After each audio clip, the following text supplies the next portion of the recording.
Come on, come on!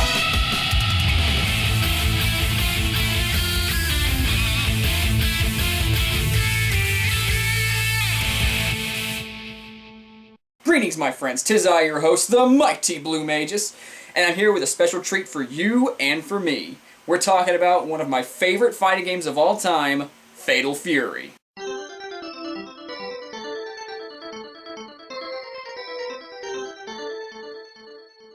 From the games to the anime, I really can't think of any other fighting game franchise that's brought me, and many others, so much joy. From the characters, music, art style, and of course, the fighting, Fatal Fury is quite popular in the fighting game community. And rightfully so. It's a great series, and since SNK was recently purchased by the Chinese company Leiyu, who is hoping to do the so-called Marvel method with expanding their intellectual properties and universe through new games, comics, manga, and anime, and even the live-action movies, we could be seeing a return of one of the greatest fighting games of all time. And I'm fucking hyped. I am so ready for another SNK game, like you don't even believe. Like, what was their last one? King of Fighters 13? What, 2-3 years ago? I mean, they haven't been doing anything other than making fucking pachinko and patchy slot machines. Have you seen those? I have never been that disappointed.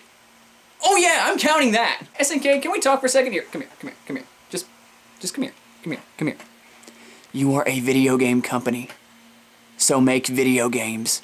I don't know what I'm complaining about. Their parent company is probably going to keep them on a tight leash anyway with their bad business decisions, so we're definitely going to be seeing some new games down the road. So I figured I'd get the hype train rolling and talk about one of their very first. And what better place to start than with one of the granddaddy fighting games of all time from the creator that brought you Street Fighter, comes Fatal Fury. Specifically, the first Fatal Fury game is actually called Fatal Fury: The King of Fighters, which is interesting to me since SNK eventually made and released a crossover game series called King of Fighters before eventually making that their main series, and I can't talk about KOF right now. There are, to my knowledge, two versions of this game, the home console version and the arcade version. And the differences are actually quite major. For example, the home console version lets you play as every character in the game, but the arcade lets you play as one of three of them: Terry Bogard, Andy Bogard, and Joe Higashi. I love older game graphics because sometimes they can be hilarious. Joe's over here reenacting the Karate Kid, Terry's trying to hide the candy bars he shoplifted, and Andy's mixtape is about to drop. NWA! And the A stands for Andy Bogard. Straight Outta Compton 2's gonna have hot beats and a serious case of whoop-ass. I'm gonna go with Terry. Duh. If I'm not mistaken, I do think that all Fatal Fury games start off this way. Instead of just randomizing your opponent lineup like most fighting games do, they actually let you pick who you fight first, Mega Man style. Though it is pretty much randomized after that point, and you have to fight every character immediately afterwards, so what's the point? Novelty? Let's go over the gameplay. Because if you're used to Street Fighter 2, you'll find this is actually very different, because there really isn't a combo system.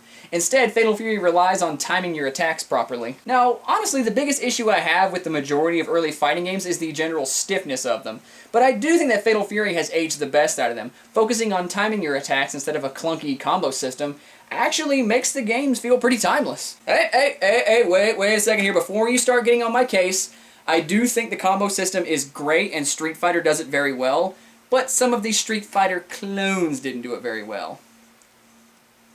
Probably going to cover a couple of those eventually, aren't I? Going back to the graphics, one thing I do love is Terry's idle animation. Just look at it. I don't know what it is. It's just kind of goofy looking, you know, like he's jerking off two invisible dongs. Yeah, boy, you're gonna put him up. Put him up! Cause I'ma get you! I'ma get you! See?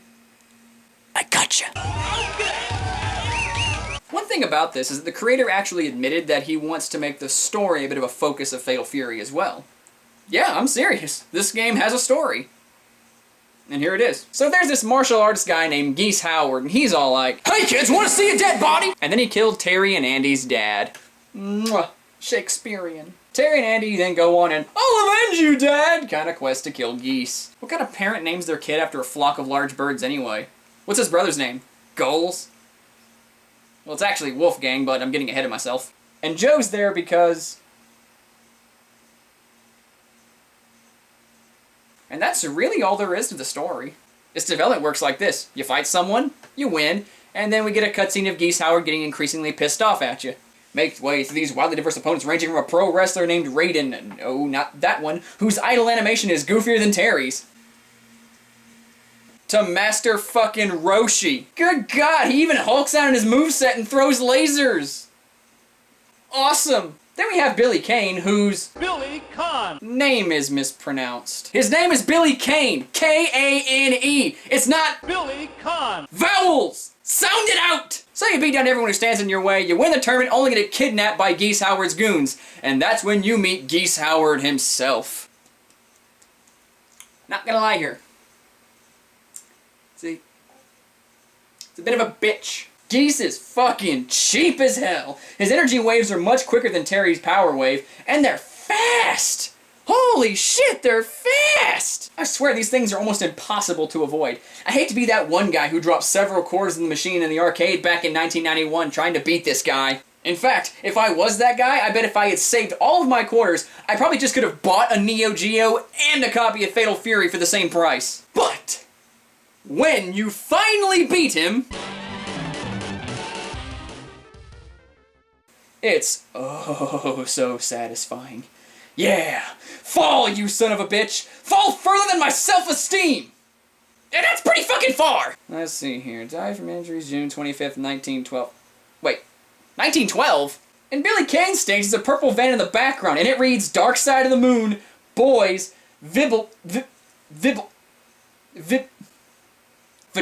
Oh, and forget the whole Geese died and stuff, because I swear, Geese Howard dies and comes back more often than Krillin from DBZ. But all in all, I'd say this is actually a rather enjoyable fighting game. I mean, it's something special compared to today's games, and it's definitely a lot stiffer than modern fighters.